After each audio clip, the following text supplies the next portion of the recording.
जय जोहार, नमस्कार संगवारी हो। स्वागत है आप सभी का दैनिक छत्तीसगढ़ चैनल पर। दोस्तों, छत्तीसगढ़ प्रदेश की आज की जो भी महत्वपूर्ण खबरें सामने आ रही है, जो आपको जानना बेहद जरूरी होता है, इन्हीं सभी बड़ी खबरों के बारे में हम आपको विस्तार से बताने वाले हैं। सबसे पहली बड़ी खबर से शुरुआत करें, जहां पर छत्तीसगढ़ में लगातार महामारी के बढ़ते केसेस के कारण 1000 एक्टिव केसेस वाले जसपुर जिले में भी अब लॉकडाउन को जो है लगा दिया गया है। 11 अप्रैल सुबह 6 बजे से लेकर के 18 अप्रैल सुबह 6 बजे तक टोटल लॉकडाउन यानी कि कंप्लीट लॉकडाउन रहने वाला है। इसके अलावा मैं बात करूं तो लगातार जो लॉकडाउन की संख्या है जिला बाई जिला जो है लगातार बढ़ाता जा रहा है प्रशासन।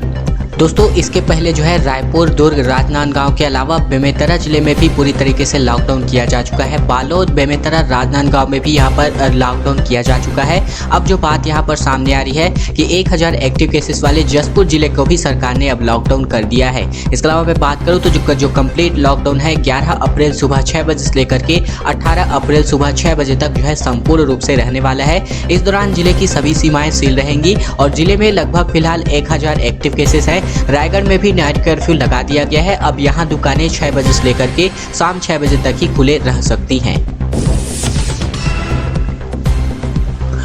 बात करते हैं छत्तीसगढ़ में बोर्ड परीक्षाओं के विषय के बारे में, जहां पर 15 अप्रैल से जो है यहां पर 10वीं की परीक्षा जो होनी थी उसको फिलहाल स्थगित कर दी गई है। नई तारीखों के लिए हालात सुधरने का इंतजार जो है बोर्ड करने वाला है, यानी कि अब इन तारीखों का जो ऐलान है फिलहाल नहीं होने वाला है। इसके अलावा 3 मई से होने वाली 12वीं की परीक्षा पर स्थिति फिलहाल स्पष्ट नहीं हो पाई है। दरअसल छत्तीसगढ़ माध्यमिक शिक्षा मंडल ने 10वीं बोर्ड की परीक्षाओं को स्थगित कर दिया है। यह परीक्षा 15 अप्रैल से प्रस्तावित थी और इसके लिए बाकायदा टाइम टेबल, एडमिट कार्ड जारी किए जा चुके थे। बोर्ड ने इसके लिए सभी तैयारियां लगभग पूरी कर ली थी। अब कहा जा रहा है कि परीक्षा का अगला कार्यक्रम हालात सुधरने के बाद ही जारी किया जाएगा। वहीं माध्यमिक शिक्षा मंडल के सचिव प्रोफेसर वीके गोयल की ओर से कहा गया है कि राज्य में महामारी के बढ़ते संक्रमण तथा कई जिलों में लॉकडाउन की स्थिति को ध्यान में रखते हुए 10वीं की परीक्षाएं स्थगित कर दी गई है और यह परीक्षा 15 अप्रैल से होनी प्रस्तावित बताई जा रही है।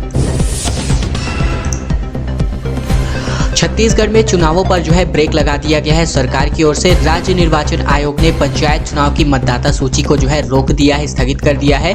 महामारी की वजह से जो है जिलों ने अपने हाथ खड़े कर लिए थे। इस वजह से अब इन जो पंचायत चुनाव है जो है इनको रोक दिया गया है। दरअसल यहाँ पर नगरीय निकाय चुनावों पर भी यहाँ पर टलने का खतरा लगातार दिखाई दे रहा है। मई जून में जो पंचायत और नगरीय निकायों के चुनाव थे ये यहाँ पर प्रस्तावित बताए जा रहे हैं। इसके अलावा छत्तीसगढ़ में पंचायतों और नगरीय निकायों के चुनावों पर ब्रेक लगा दिया गया है। राज्य निर्वाचन आयोग ने पंचायत चुनावों की मतदाता सूची तैयार करने का कार्यक्रम फिलहाल के लिए स्थगित कर दिया है और त्रिस्तरीय पंचायत चुनाव की मतदाता सूची के लिए अब बाद में जो आदेश है फिलहाल जारी होने वाला है। राज्य निर्वाचन आयोग के सचिव की ओर से जारी आदेश में कहा गया है कि दुर्ग, बेमेतरा, राजनांदगांव और रायपुर जिले में लॉकडाउन की स्थिति है और साथ ही साथ दूसरे जिले में भी लगातार महामारी की बढ़ती स्थिति का अंदेशा लगाते हुए फिलहाल ये जो पंचायत चुनाव है इनको स्थगित कर दिया गया है। अब यहाँ पर बात करते हैं रायपुर जिले के बारे में, जहाँ पर आज से जो है पूरी तरीके से कंप्लीट लॉकडाउन लगा दिया गया है। अब 19 अप्रैल की सुबह तक सब कुछ बंद रहने वाला है।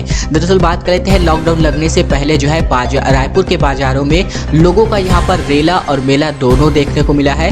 10 दिन की बात करें तो सभी 10 दिन की सब्जी स्टॉक करने में जो सभी व्यक्ति है ये यहाँ पर जुट गए थे। रायपुर के गुड़ियाली इलाके से बात करें, इस प्रकार से पूरे रायपुर जिले की बात करें तो लगातार इसी प्रकार के माहौल जो है दिखाई दिए हैं, जहाँ पर शाम जो है बाजारों में हजारों की तादाद में जो लोग हैं उमड़ पड़े थे। 10 से ज्यादा कंटेनमेंट जोन गुड़ियारी इलाके में ही अकेले बनाए गए हैं। इसके अलावा मैं बात करूं तो लॉकडाउन होने से महज 60 मिनट पहले तक यहां पर इलाके में जो बाजार में जो भीड़ है गजब तरीके से देखने को मिली है। इस इलाके में आम आदमी बेहद हड़बड़ा सा दिखा है, यानी कि जो लॉकडाउन पहले से 10 दिन की पहले की जो तैयारियां हैं सभी जो व्यक्ति है अभी से ही करते हुए दिखाई दिए हैं। और क्यों न हो, क्योंकि सरकार जो है इनका कुछ भी नहीं करती है। दरअसल बात करते हैं 10 दिनों के कंप्लीट लॉकडाउन के बारे में, तो सब कुछ बंद रहने वाला है। इसके मद्देनजर अब जो सभी आम नागरिक है अपनी रोजमर्रा की जिंदगी में जो भी सामान लगते हैं उनको जुटाने की होड़ यहाँ पर लगती हुई दिखाई दे रही है। अब चलिए बात कर लेते हैं छत्तीसगढ़ में महामारी के ताजा आंकड़ों के बारे में, जहां पर अब तक का सबसे बड़ा ब्लास्ट जो है छत्तीसगढ़ में सामने आ रहा है। 91 लोगों की मौत बीते 24 घंटे के दौरान बताई जा रही है। इसके अलावा 11,000 से अधिक नए मरीजों की संक्रमितों की पुष्टि यहाँ पर बताई जा रही है। दरअसल मैं बात करूँ तो यहाँ पर जिलेवार आंकड़ों के अनुसार बात करूँ तो लगभग जो है 11,447 नए संक्रमित मरीज मिले हैं, जिनमें रायपुर से 2,622, दुर्ग से 1,786, राजनांदगांव से 1,149, इसके अलावा जीपीएम जिले से 78, इसके अलावा यहाँ पर जो है बिलासपुर से 687, महासमुंद से 548, बलौदाबाजार से 619, रायगढ़ से 262, कोरबा से 523, इसके अलावा सरगुजा जिले से 202 मामले सामने आए। इसके अलावा अन्य जिलों से भी इसी प्रकार के आंकड़े जो है लगातार सामने आ रहे हैं और धीरे धीरे सरकार जो है प्रत्येक जिलों में जो कलेक्टर है, जिलों के कलेक्टर है, न्यायाधीश है, ये यहाँ पर लॉकडाउन लगाते हुए दिखाई दिए हैं। सीएम भूपेश बघेल ने बीते दिन रायपुर नगर निगम क्षेत्र में जो है रोको और टोको अभियान का शुभारंभ किया।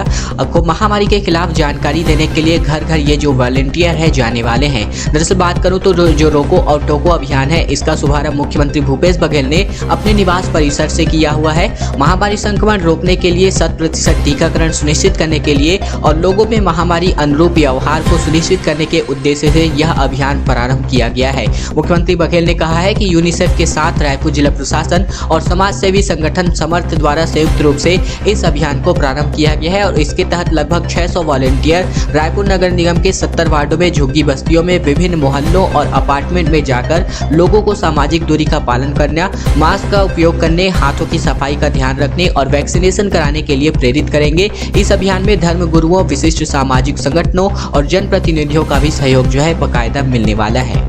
दोस्तों अगली बड़ी खबर की ओर बढ़े उससे पहले हमारी एक छोटी सी प्रार्थना है, अगर आप छत्तीसगढ़ प्रदेश की रोजाना खबरें प्रतिदिन इसी प्रकार से पाना चाहते हैं, रोज की वीडियो, ताजा अपडेट, तो बस आपको एक छोटा सा काम कर लेना है। इस वीडियो के नीचे लाइक बटन है, दबा करके आपको इस वीडियो को लाइक कर देना है। लाल कलर के इस बटन को दबा करके चैनल को सब्सक्राइब कर लेना है। उसके बाद में जो घंटी आया है उसको दबा करके ऑल नोटिफिकेशन पर सेलेक्ट कर लेना है। ये छोटा सा काम आपको कर लेना है ताकि प्रतिदिन हम आपको जो वीडियो अपलोड करते हैं वो सबसे पहले मिलती रहेंगी।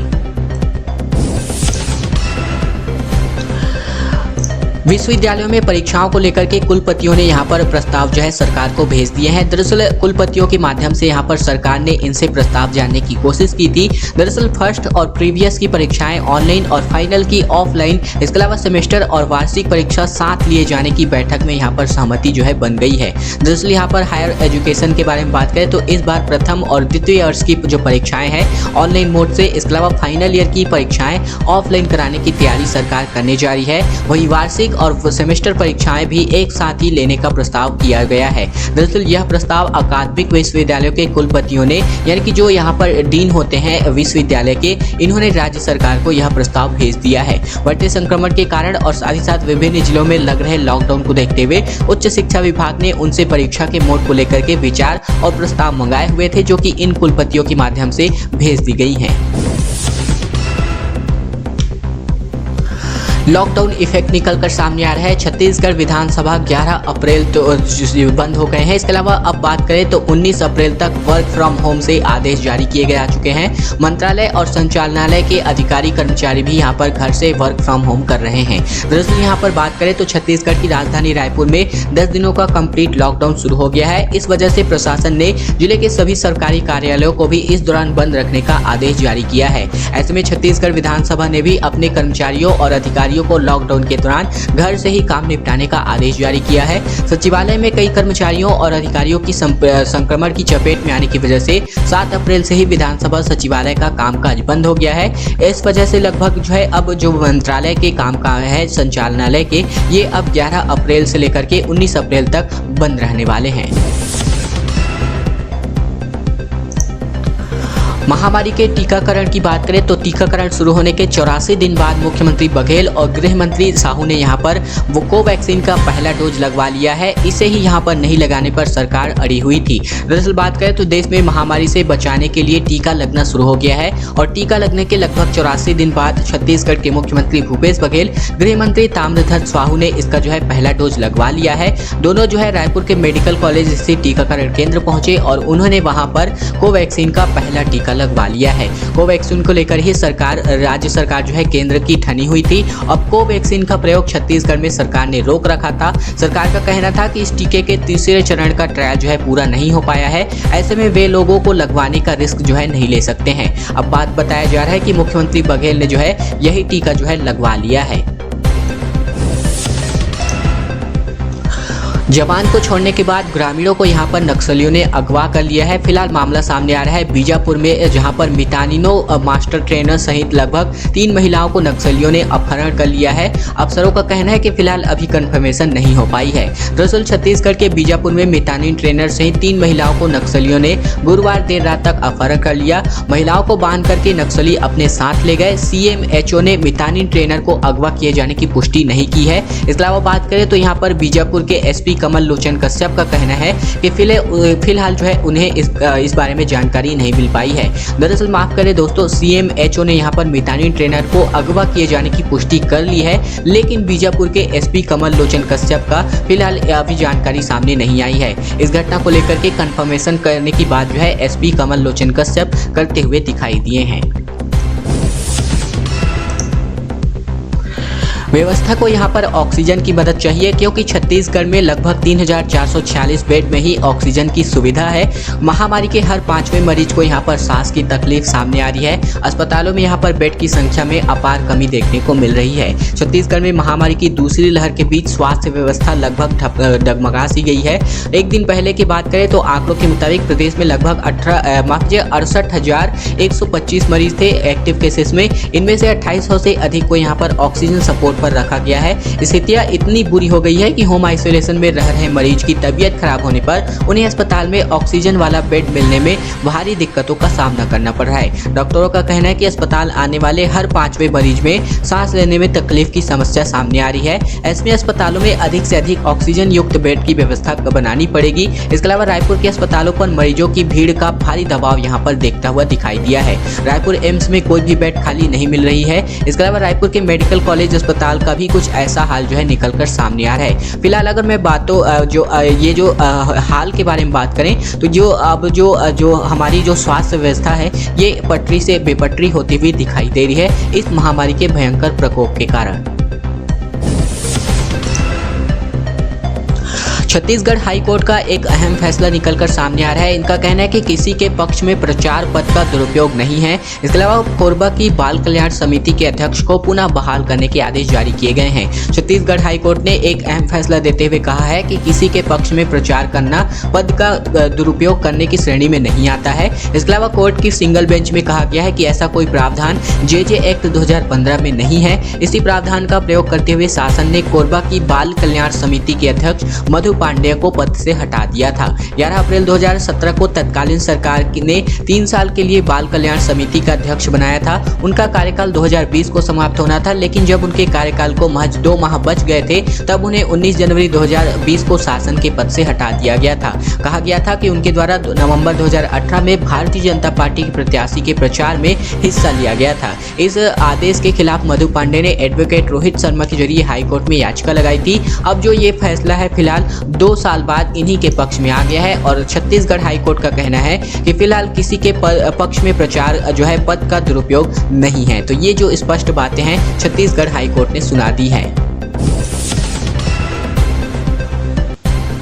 बात करते हैं एक्टिव केसेस की संख्या के बारे में। दुर्ग जो है राज्य में नंबर 1 पर बताया जा रहा है। देश के 13 राज्यों से कुल ज्यादा जो मरीज है यहाँ पर अकेले दुर्ग जिले में बताए जा रहे हैं। देश में 9वें स्थान पर दुर्ग जिला है। जिले में इंदौर, भोपाल, लखनऊ से ज्यादा मरीज यहाँ पर बताए जा रहे हैं। लगातार ज्यादातर जो बम है महामारी के वो यहाँ पर मार्च महीने में फूट गए थे। इसका असर लगातार बढ़ता जा रहा है और लगातार दुर्ग जो है पूरे देश में सुर्खियां बटोर रहा है। आज की खबरों का सिलसिला यहीं तक का था। प्रतिदिन वीडियो पाने के लिए आपको इस चैनल को सब्सक्राइब कर लेना है। नीचे लाल कलर का बटन दिया होगा, सब्सक्राइब करने के बाद घंटी को दबा करके ऑल नोटिफिकेशन पर इनेबल कर लेना है। ये छोटा सा काम आपको कर लेना है ताकि प्रतिदिन आपको छत्तीसगढ़ प्रदेश की रोजाना खबरें मिलती रहें।